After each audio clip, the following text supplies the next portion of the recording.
ঘটনাচক্রে যখন আলাপ হয় তখন প্রথম দিনেই আমাদের সঙ্গে কাজের কথাই হয় যে কোনো একদিন আমরা একটা কাজ করব।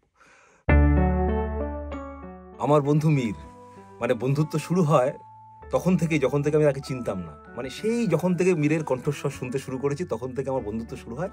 কিন্তু ঘটনাচক্রে যখন আলাপ হয় তখন প্রথম দিনেই আমাদের সঙ্গে কাজের কথাই হয় যে কোনো একদিন আমরা একটা কাজ করব। তা সেই কাজটা গতকালই আমাকে মীর ফোন করে এবং বলে যে বিভূতিভূষণ বন্দ্যোপাধ্যায়ের আরণ্যক গল্পের একটা চরিত্র। কাজটা করে ভীষণ মজা পেয়েছি এবং ওর যে এনভায়রনমেন্ট দেখছি, আমি জানি মানে এত জনপ্রিয়তা কেন হয় একজন মানুষের, এবং এই গল্প মীরের ঠিক কে কোথায় গিয়ে পৌঁছচ্ছে দিনে দিনে সেটা আমরা বুঝতে পারছি, এবং সেই আবেগ থেকে, সেই উদ্দীপনা থেকেই মীরের সঙ্গে কাজ করতে আসা। এখন দেখা যাক, আপনারা দেখলে আমরা বুঝতে পারবো যে, বা শুনলে আমরা বুঝতে পারবো যে এই কাজটা কতটা উতরলো। আমার যে অভিজ্ঞতা, যে মীরের যা গল্প শোনা, তার যে কাজের পদ্ধতি, তাতে এটাকে আটকে রাখা খুব মুশকিল আছে। আপনারা সবাই পাশে থাকবেন প্লিজ। ধন্যবাদ, নমস্কার।